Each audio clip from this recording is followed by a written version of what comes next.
All right, are you guys ready for this? This is in some ways my favorite ANOVA.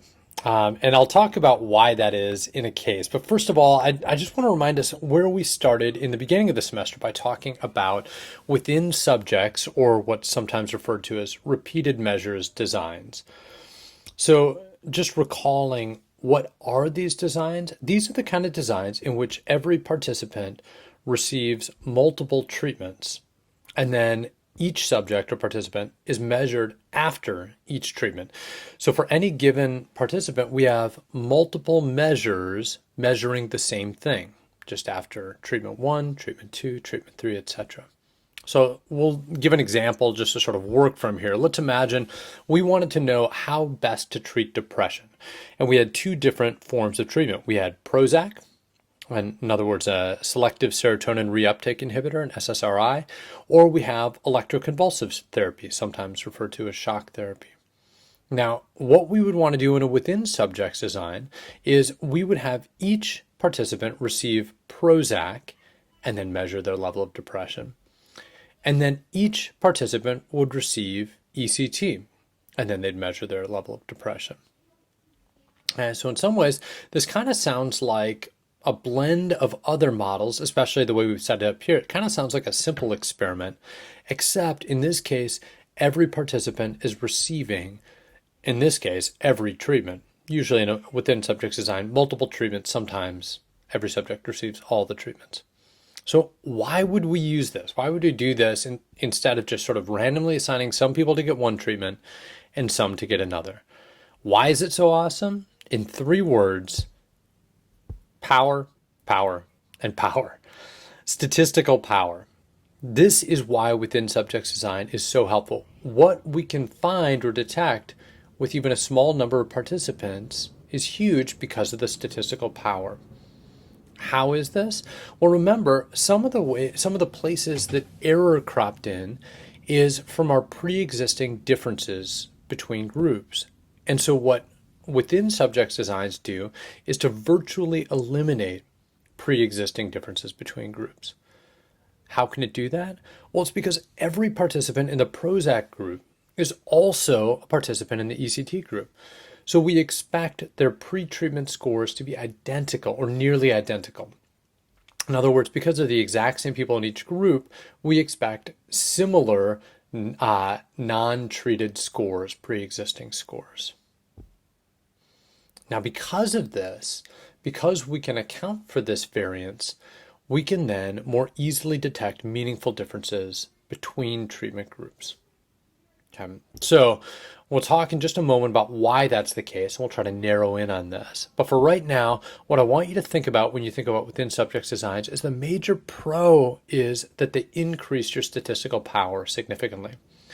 The major con, or the potential downside, is that within subjects designs are subject to what we've talked about as order effects. In other words, when you take, for instance, an SSRI, an antidepressant, that antidepressant might still be in your system when you're doing the second treatment of ECT. And so you have to be very careful that earlier treatments don't affect the scores on later treatments. But I want to talk a little bit more about why we have greater statistical power here. So to do that, I'm going to give us a couple different visual images. One we'll do on this slide, and then on the next video, we'll go over a second set of visuals.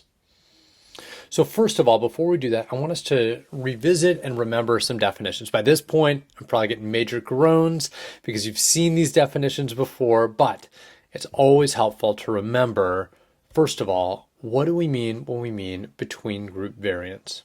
I want you to just pause the video for a moment and see if you can come up with a 1-sentence version of between group variance. Don't worry if it's not perfect, but what is this variance? Why do we care about it? What does it measure? Okay, between group variance is what we oftentimes call treatment variance, or what we refer to as the treatment effects. It's also, as we'll see in the ANOVAs, it's measured by our mean squares between, or what we abbreviate as MS between. But in a nutshell, the larger this value is, the more likely our treatment had an effect. And again, we'll revisit the visual we've already used in just a moment. Now, within group variance is different. Within group variance is all about error. It is our purest measure of error. At least so far, this has been our purest measure of error.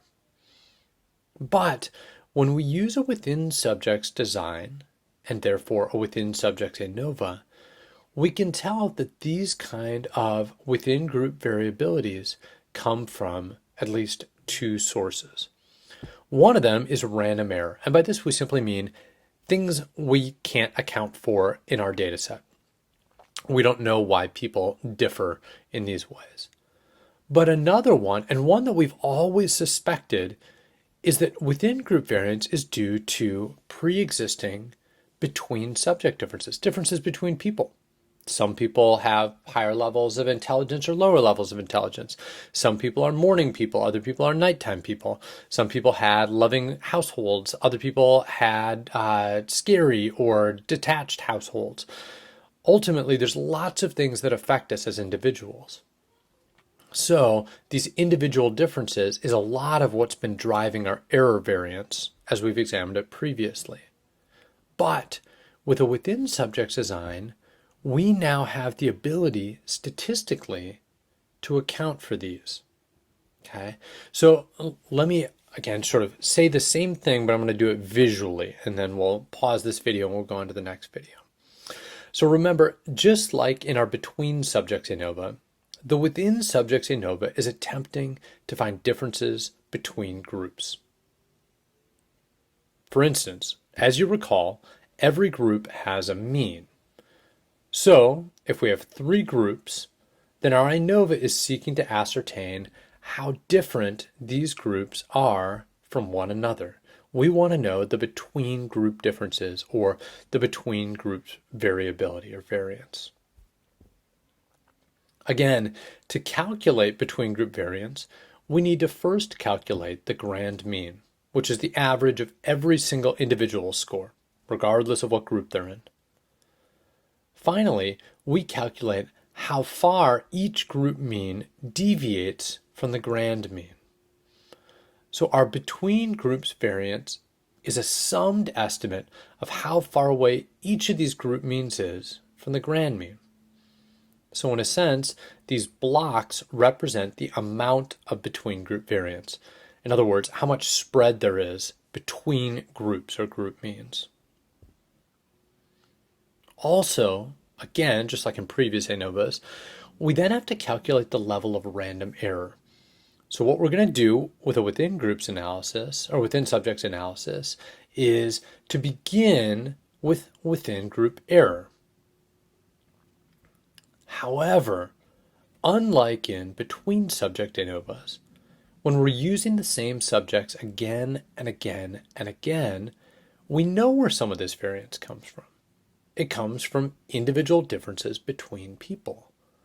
But the key is, with a within subject ANOVA, we now have a way to account for this kind of variance. In other words, we can measure one person as they take test after test after test, and we can look to see what that person's average score is versus another person's average score. So we know, in general, the average differences between our subjects. And what that allows us to do is actually to take it out of the equation. So in other words, the amount of our error variance drops significantly. So once again, with this ANOVA, we calculate our F by using blocks over bells.